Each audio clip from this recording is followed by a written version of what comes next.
Šajā video es parādīšu, kā pārvērst visu šīs bildes, kas bildētas ar 1 sekundes starpību par vienu plūstošu video.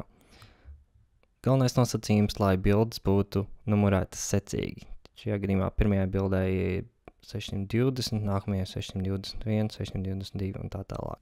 Atvērsim Adobe Premiere Pro un izveidosim jaunu projektu. Nosauksim to par Esplanāde. Un mums vajag dabūt tās bildes iekšā. Šajā panelī nospiežam labo pogu un izvēlamies import.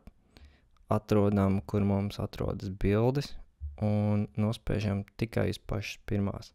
Un šeit zemāk ir image sequence. Ieliekam tur ķeksīti un Adobe Premiere visas tās bildes importēs kā vienu klipiņu. Mēs tā varam veikt dubultklikšķi un tad paskatīties, kā viņš izskatās. Tad šīs ir oriģināls bildes, mēs viņus nevaram rediģēt, mums ir jāizveido video.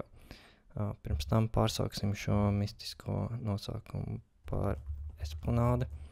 Un, lai izveidot video, spiežam labo pogu un New Sequence from Clip.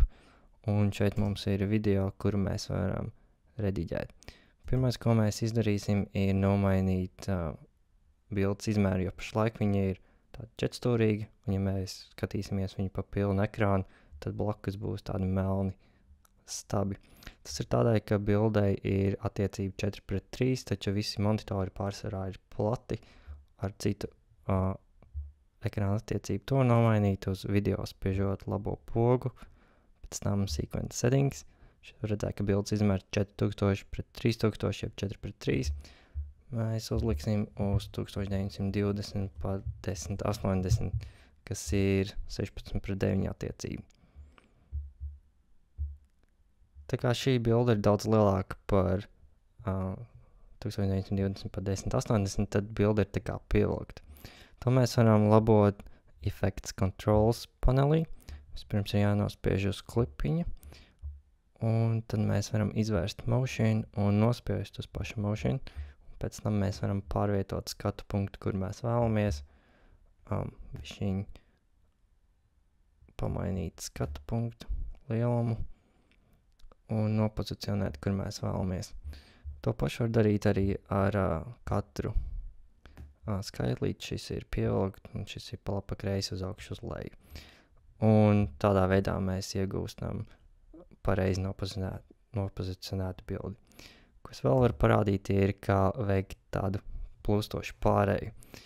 Lai to darītu, aizējam uz pašu pirmo kadru un nospiežam uz klipiņa un nospiežam uz šī te pulkstenīša.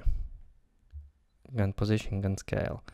Pēc tam aizējam uz pašu pēdējo kadru un, ja mēs tagad veiksim šeit izmaiņas, tad šīs izmaiņas būs visam video.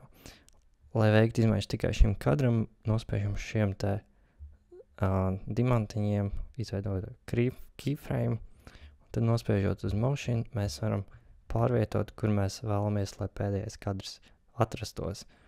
Un Premiere Pro izveidos pārēju no pirmā kadra uz šo kadru, kas izskatās aptuveni šādi.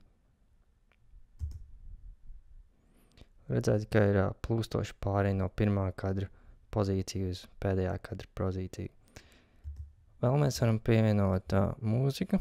To pašu var darīt projekta panelī labo pogu import.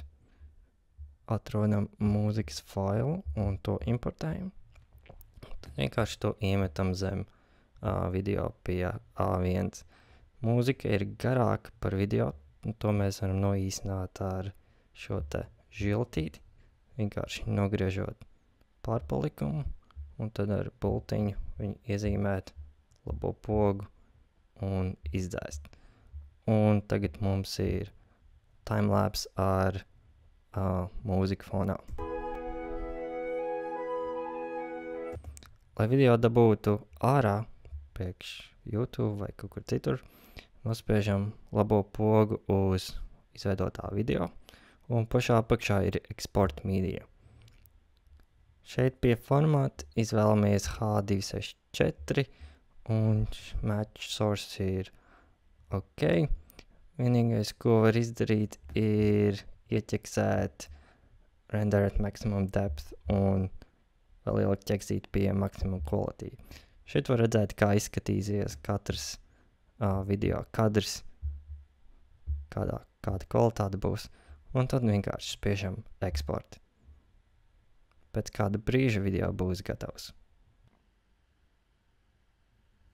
Izveidoto video var atrast, ejot uz Documents, Adobe Premiere Pro 10.0 manā gadījumā, un video nosaukums sakrīt ar projektu nosaukumu.